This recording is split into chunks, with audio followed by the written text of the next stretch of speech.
Hey everyone, I'm Christina with La Crosse Area Waters, and today we're going to be talking with two representatives from the Wisconsin Department of Natural Resources on what they are doing to protect and monitor our local lakes, rivers, and streams in the area. So let's go.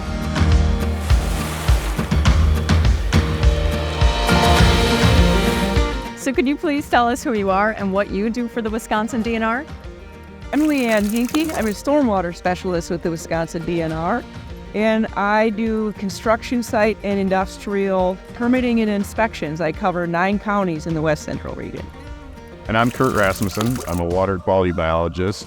Out of La Crosse, I cover 6 counties, and I assess and monitor lakes, rivers, and streams. So what does your job entail on a day-to-day basis?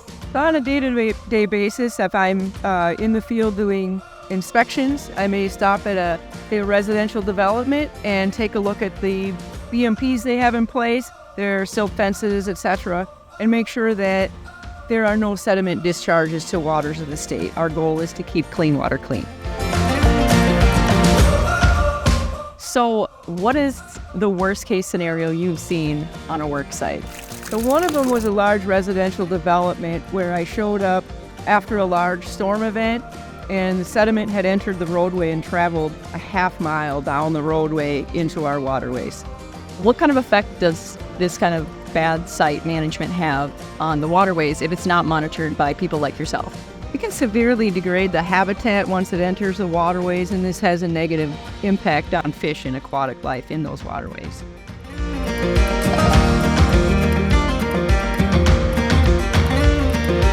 So Kurt, what does your work do to protect our community? Well, we take the data that we collect on the fish and the aquatic inverts and the chemistry, we summarize it, and we make sure that our rivers and streams are healthy and clean for folks that want to use them for recreation and fish and aquatic life. This is the La Crosse River. This is one of our monitoring sites. We have 43 sites throughout Wisconsin that on big rivers where we do monthly monitoring and some sampling. What I'm doing right now is just putting in this multimeter into the water to look at temperature, dissolved oxygen, conductivity, and pH. I'll record that data and go from there. Right now I'm looking at the clarity of the water. We're actually measuring turbidity. Turbidity is the relative clarity of the water, so we're basically looking at how many centimeters we can see down before this little disc disappears.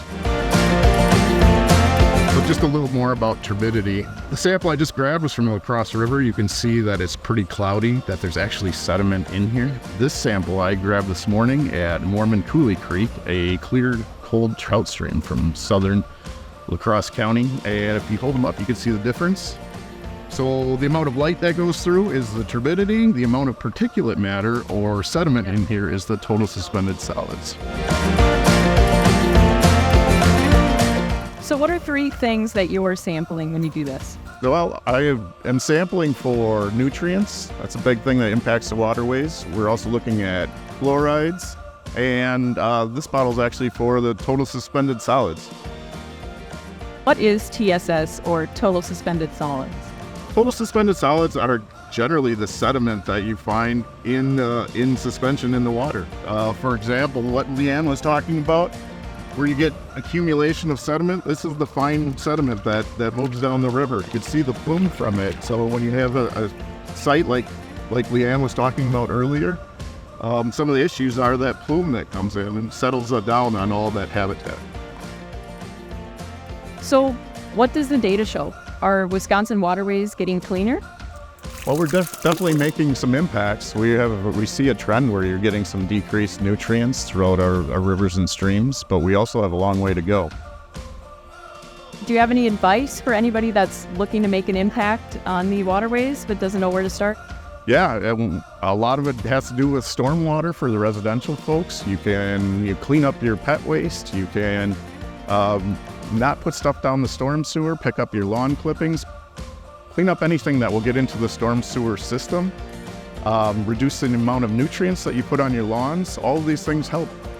So how about you, Leanne? Do you have any advice or words of encouragement for people who are trying to protect our waterways but don't know where to start?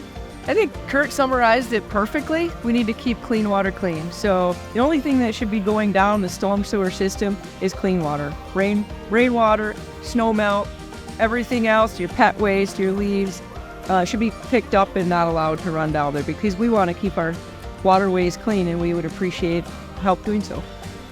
You heard it here first, folks. There is something you can do to protect our waterways in the area. So thank you both for having us here today to talk to us about how you can protect waterways, and keep soaking it up. Peace!